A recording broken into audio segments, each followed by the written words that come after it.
Je vous l'ai dit, c'est une matinale coloration du mondial que nous allons vous présenter ce matin. Bonjour encore une fois, merci de votre fidélité à ce programme. Je suis en compagnie de Sébastien Ouillan. Bonjour Sébastien. Bonjour. Vous allez bien? Ça va. C'est le début du mondial aujourd'hui. Deux anciens joueurs vont nous rejoindre.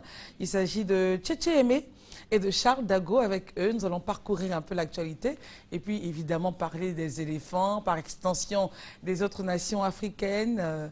Tout le monde est présent sur le site en ce moment. Tout le monde est sur place, la compétition commence. Aujourd'hui, il y aura une cérémonie d'ouverture suivie de la rencontre importante entre le Brésil et la Croatie. C'est un match décisif parce que, attention, un match n'est jamais gagné d'avance. Okay. Vous savez que la Croatie peut surprendre. C'est un match de football. Il y a la pression. C'est vrai que le Brésil a beaucoup d'atouts. Oui. Il y a le public. Mais le public vient pour soutenir. Seulement, il y a la pression sur vous. Hein, parce que vous devez absolument gagner. Il ne faut pas oublier que du côté du Brésil, il y a le volet social. Oui. Où beaucoup de personnes ne sont pas d'accord pour l'organisation de ce mondial-là. Parce qu'il y a problème de moyens et tout. Maintenant, face à cette situation, est-ce que l'équipe a le droit de perdre sa première sortie? C'est ça. Si vous n'avez pas le droit de perdre, vous êtes obligé de bien faire. Et souvent, en voulant tellement bien faire, alors vous passez à côté. Mais on a l'impression qu'il y a certaines nations qui ne sentent pas la pression. Ben, c'est une question d'expérience. Voilà. Le football, quand vous avez ça en vous, vous vous dites, il faut, sur le plan psychologique, arriver à effacer cette émotion-là. Mais ça existe. Il y aura cette pression. Maintenant, la Croatie peut exploiter cette pression-là. C'est-à-dire qu'attention, les gars, nous, on a un coup à jouer, on n'a rien à perdre, on n'a rien à gagner. Si le Brésil nous gagne, on dira que c'est le pays organisateur. C'est normal. Donc, essayons. On ne sait jamais. Ça peut marcher, hein. On ne sait jamais. Alors, donc, c'est à quelle heure la cérémonie d'ouverture? À partir combien de temps? 25 minutes, à partir de 19h. Et en local d'ici? Oui, 19h. Ici, on sera à peu près... on aura le plateau ici à partir de 18h. 18h. 18h. Et donc, ça va durer 25 minutes, le temps d'aller jusqu'au match à 20h. Alors, donc, je veux dire, côté, pour la Côte d'Ivoire, on aura les images... À partir de 19h. 19h. On a les GMT, ici. GMT, ouais. D'accord. Mais là-bas, il sera déjà... Oh, 19h, on sera déjà plus moins 3. Moins 3, on sera aux environs de 15h par là. 15h. Est-ce qu'on a déjà une idée du moral de nos troupes? Bon moral, ils n'ont pas le choix. Là où nous sommes arrivés, personne ne recule. Hein. C'est clair. Ils n'ont pas le choix. Je pense que c'est des professionnels. Oui. Ce n'est pas maintenant qu'ils jouent. Ils sont habitués à ces grandes compétitions. Un joueur qui a envie de se vendre cher, c'est le moment choisi. Donc à ce moment-là, vous devez être dans un état, un bon moral, et puis vous vous dites que pourquoi pas, je peux me donner à fond et puis réussir ma mission. C'est comme ça. Et comme d'habitude, évidemment, nos séances d'entraînement sont suivies, regardées par les journalistes, par la presse, même locale et tout, la population locale. Oui. C'est incroyable, hein? On crée le buzz à chaque fois. Mais c'est comme ça. Vous savez, quand il y a une Coupe du Monde, c'est tout autre chose. Hein? C'est tout autre chose. C'est une autre ambiance. Il y a tellement de choses qui se passent quand il y a ces événements de sport. C'est pour cette raison qu'on vous a toujours dit que le sport, c'est facteur de réconciliation d'union. Parce qu'à ce moment précis, personne ne demande à son ami, toi, tu viens de quel bord? Non, tout le monde partage la même chose. Et puis, bon, on va ensemble. Et puis, ça peut créer d'autres sports de sortie. C'est ce qui est important. Et on sait que dès que le Brésil va entamer son premier match, à ce moment-là, tout ce qui est tension sociale pourrait même s'abaisser, enfin, disparaître. Si et seulement si il gagne. Le Brésil a un bon parcours. C'est vrai. Parce que si les gens sont énervés et que tu les énerves encore, là, ça pose problème. Ça, c'est clair. On espère que c'est quand même le Brésil qui a eu le temps de préparer largement cette Coupe du Monde et que ça ira. D'accord. Sébastien, juste une pause. Nous allons recevoir le temps d'avoir sur le plateau Tchétché Aimé et Charles Dago prendre langue avec le professeur Kwadio Georges. Vous êtes directeur général de l'environnement. Allez-y, il n'y a pas de problème. Merci. Bonjour. Bonjour, madame. Merci d'être là. Alors, vous nous parlez donc de la célébration officielle des Journées mondiales de l'environnement et des océans, le 13 juin, mais vous irez à Grand-Laou. Tout à fait. Bonjour et bienvenue. Merci, Madame la présentatrice. Je voudrais remercier cette fenêtre de la communication à travers vous et tout l'ensemble des partenaires qui œuvrent pour que notre environnement soit un environnement sain et que nos océans soient des océans propres. Donc chaque année, la communauté internationale qui a pris conscience des enjeux du changement climatique essaie, à travers ces journées, de nous sensibiliser afin que nous ayons un comportement éco-citoyen, c'est-à-dire un comportement qui vise essentiellement à protéger notre environnement, à faire en sorte que nous vivons dans un environnement sain et de ne pas faire des océans nos poubelles. Alors le thème, c'est élever votre voix, pas le niveau de la mer. Oui. Chaque année, l'année dernière, j'étais sur ce même plateau. Oui. Je vous avais dit, penser, manger, préserver. Faire en sorte d'éviter le gaspillage alimentaire et dans la production de nos aliments, faire en sorte de ne pas consommer beaucoup d'énergie. Cette année, le thème choisi, élever votre voix, pas le niveau de la mer. Il s'agit de dire à chacun d'entre nous, de crier très fort que le développement que nous avons eu depuis l'ère industrielle jusqu'à maintenant n'est plus possible du fait des émissions de gaz qui entraînent une augmentation de la température moyenne de la mer, de la Terre. Cela a pour conséquence d'élever le niveau de la mer. Donc, élevez votre voix, pas le niveau de la mer. Qu'est-ce qui va se passer à Grand-Laou?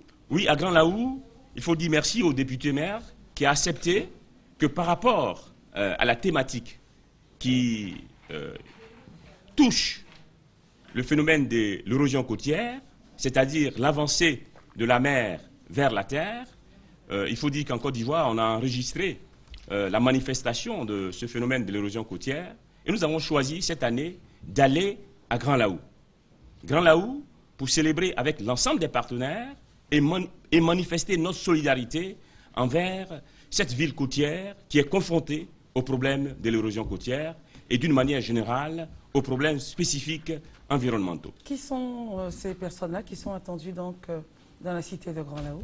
Dans la cité de Grand-Laou, comme je l'ai dit, nous allons pour manifester notre solidarité envers une ville côtière. L'année dernière, nous étions à Grand-Bassam. Tout le monde, toute la population ivoirienne est attendue à Grand-Laou. Mais spécifiquement, c'est l'ensemble des départements ministériels qui travaillent dans une cohésion, dans une synergie d'action en faveur de la protection de notre environnement et des océans qui se rendra à Grand-Laou. Avons-nous d'autres choses particulières à ajouter? Oui, je voudrais simplement signaler que initialement, nous avons prévu cette manifestation le jeudi 12, c'est-à-dire aujourd'hui. Nous sommes fait fort d'informer tous les partenaires de ce report d'un jour. Donc il faut retenir que c'est demain, vendredi 13 juin, tout le monde se rend à Grand-Laou. Le programme commence à partir de 8h30, donc il faut se lever tôt pour aller à Grand-Laou, sinon y aller dès ce soir pour voir comment la population de Grand-Laou se mobilise en faveur de la protection de l'environnement et en faveur de la protection des océans. Un point particulier que je voudrais signaler, c'est que nous allons visiter le village de Laou-Panda, qui est fortement menacé par l'érosion côtière. Et aussi, nous allons primer certaines écoles qui, par leur action quotidienne, font en sorte que l'école ivoirienne se trouve dans un environnement sain. Nous allons aussi poser la première pierre pour la gestion des ordures ménagères d'un centre de gestion des ordures ménagères. Et enfin, tout le programme. Oui, je ne vais pas donner tout le programme, mais il est bon de signaler qu'aujourd'hui même, dans un esprit de partenariat, parce que Grand-Laou s'est positionné comme une ville qui va embrasser le terme de gestion des villes durables. Donc aujourd'hui même, le DG de l'Office ivoirien des parcs et réserves de Côte d'Ivoire signera une convention avec la mairie de Grand-Laou en faveur de la protection du parc national d'Azani pour une gestion durable dans une vision participative où la population se sent comme étant l'acteur principal de la préservation pour ceux qui de aimeraient donc, nos aires protégées. Pour ceux qui doivent se rendre à Grand Laou demain, le programme démarre à partir de 8h30. Et pour d'autres détails qu'on ne pourra pas donner sur ce plateau, à quel numéro pourrait-on vous rejoindre, professeur? Bon, le premier numéro qui est enregistré, c'est notre chargé de communication. Vous pouvez le joindre au 07 25 92 87. Et puis, il y a moi-même que vous pouvez joindre au 07 76 47 29. Et Madame Docteur Bois, une dame efficace dans les questions événementielles. Vous pouvez la joindre au 07 68 16 16. Vous aurez toutes les informations à disposition. Merci. Merci beaucoup, professeur. Merci, madame. Merci et excellent voyage sur Grand Laou et bonne célébration. Vous êtes invité, madame, à venir découvrir Grand Laou, une terre que nous devons protéger, car la planète Terre, c'est aussi l'île que nous habitons. Merci nous avons le devoir de les protéger. Merci beaucoup. Je vous remercie, madame. Monsieur Atrémon Kwasi et madame Ba Clarisse, c'est cela? Oui, tout à fait. Bonjour à vous. Bonjour. Vous êtes là pour nous parler du lancement de l'opération Femmes et Lecture, et c'est l'étape d'Aboisseau.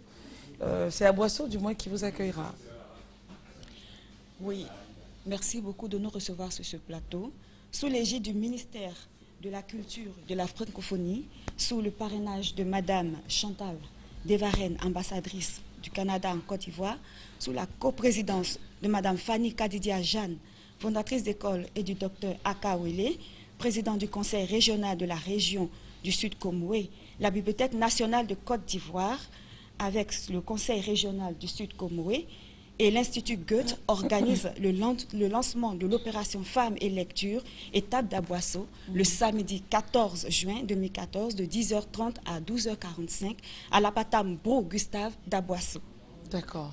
Alors, de façon rapide, Femmes et Lecture, pourquoi cette initiative?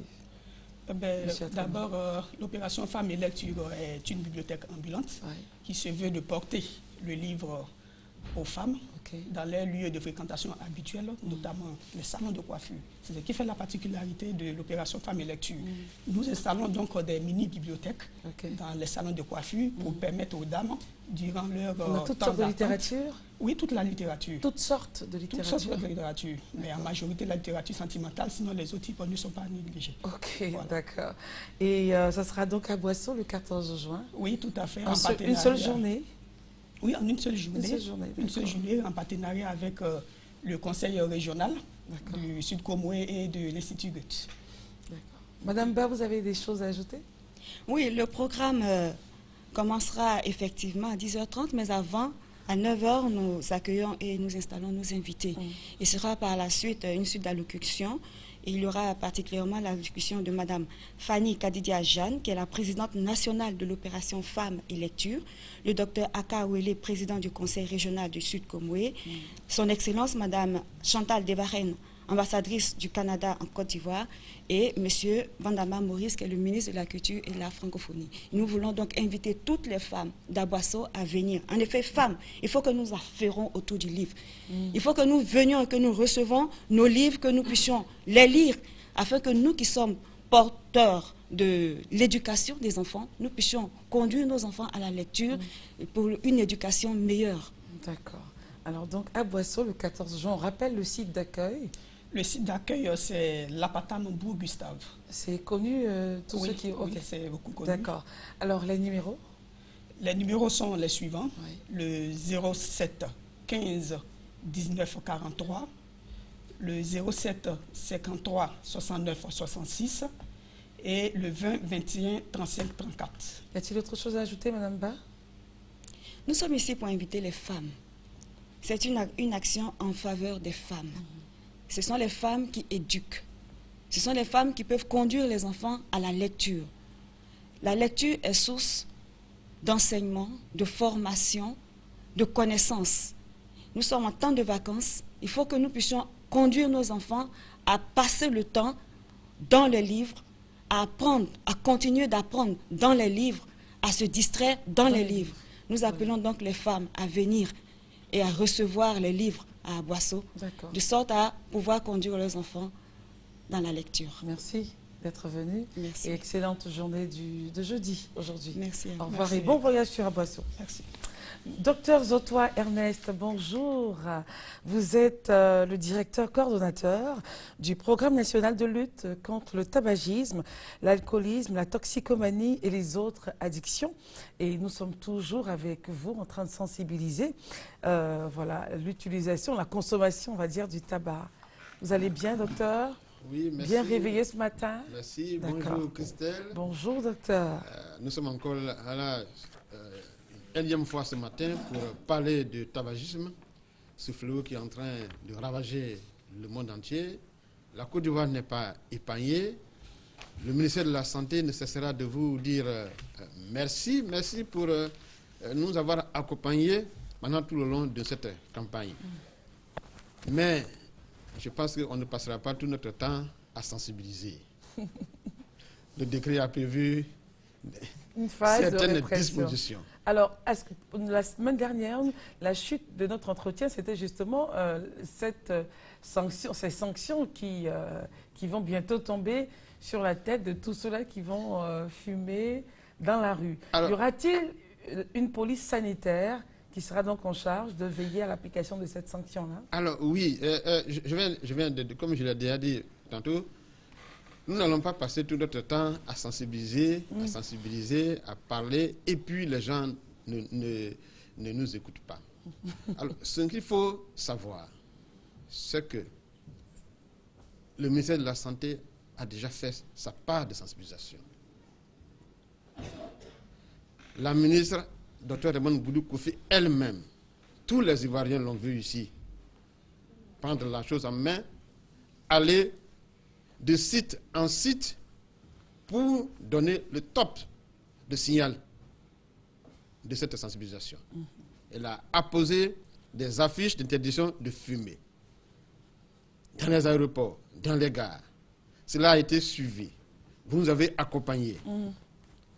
Le décret prévoit, je ne dirai pas pour une dernière fois, mais je suis là ce matin pour dire que nous connaissons des zones qui refusent d'appliquer. Ah bon? Nous les avons identifiées. Ils se connaissent, ils savent, parce que nous sommes passés, nous avons discuté, nous les avons sensibilisés. Le décret prévoit 15 000 francs de 15 000 francs à 100 000 francs pour celui qui fume. Comment ça va se passer? Quelqu'un fume dans la rue et puis du coup, qui vient d'abord lui dire il est interdit de fumer.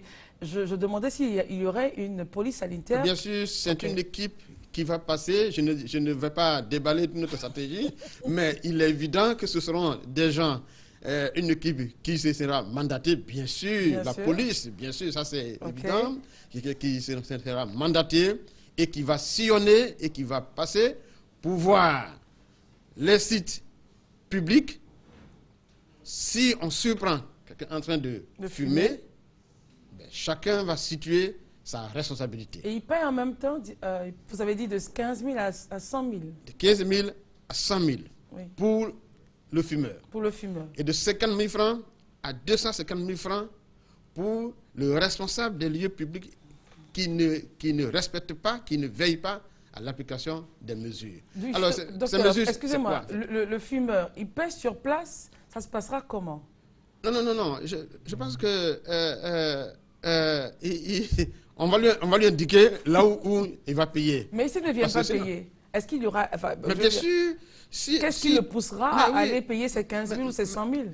Mais nous sommes dans un pays organisé. Vous avez commis une infraction, les peines sont prévues, mais vous n'avez pas obtempéré, mais on va fermer votre endroit, mais enfin, où on vous prendra. En tout cas, le pays est organisé et des mesures seront prises pour que cela soit respecté. Et je voulais dire que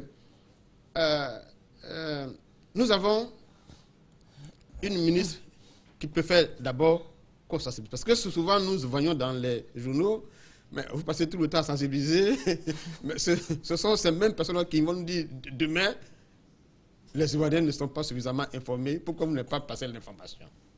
Alors, je crois que maintenant, on est d'accord que l'information est passée, puisque nous avons fait une enquête. qui nous a Qui vous montré, situe que les voilà, Ivoiriens, nous enfin situe, les populations sont au fait sensibilisés et que même de ces l'info. responsables sont bel et bien au courant des dispositions qui sont prévues. Mais ils se disent que on n'est pas encore passé pour la sanction et donc bon ben on continue. Mais je crois que je n'en dirai pas plus. Mais ce que j'aimerais dire, c'est d'abord d'insister sur le respect de ce décret. Alors, vous avez vu tout à l'heure, on parle de la lecture à Aboissou, un mouvement de femmes. de foule, Pour les femmes, de voilà. femmes et d'enfants. Et puis des gens viennent, commencent à mettre de la cigarette dans leur bouche, et puis bon, à enfumer les gens en public. Vraiment, le bon sens même nous recommande que quand on est en public, On ne fume pas. il faut éviter vraiment De de fumer. gêner l'autre. L'autre. Vous vous retirez tranquillement dans un endroit où il n'y a personne. En tout cas, vous vous débrouillez, vous allez trouver. La Côte d'Ivoire est très vaste. Et puis après, vous revenez, voilà, et vous prenez le coup des Mais je veux choses dire, en même si main. vous avez fumé à l'extérieur et vous rentrez dans un... Enfin, vous arrivez dans un endroit, on sentirait évidemment, on saura que vous avez fumé. Oui, oui, on saura. Mais déjà, vous êtes parti là où on ne vous a pas vu, ni connu. Ni connu. Et c'est bien. Et puis bon, en fait, même au finish, même, vous nous avez dit, mais est-ce que ça vaut la peine Ça vaut la peine de continuer. de continuer? Alors, je souhaiterais qu'on termine avec les images de la journée mondiale. Et vous avez choisi l'université Félix Houphouët-Boigny comme site de sensibilisation. Pourquoi? Parce que les jeunes, justement, font partie de cette masse de population qui, évidemment, continue à fumer. Et notre collègue, Didier Bléou, était donc l'ambassadeur. Alors, on va juste rappeler, on rappelle juste cet événement-là. Et puis, on terminera, docteur. OK. Comme je l'avais déjà dit, c'est que lorsque le ministère de la Santé lançait cette campagne de sensibilisation, en 2013, la ministre de la Santé et la lutte contre le sida s'est adressée particulièrement aux jeunes, population vulnérable, qui est fragile à tout ce fléau-là. Et c'est en cela qu'on a encore choisi cette année l'université, qui est le temple du savoir, où s'entremêlent universitaires, formateurs, élèves, enfin, toutes les couches sociales. Et ces formateurs aussi seront aussi amenés à relayer l'information partout où ils seront. Et nous avons choisi l'université.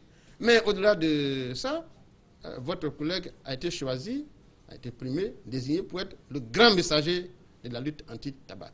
C'est pour montrer à quel point la lutte anti-tabac prend une place prioritaire dans le programme du ministère de la Santé animé par Dr Demane Goudou Kofi.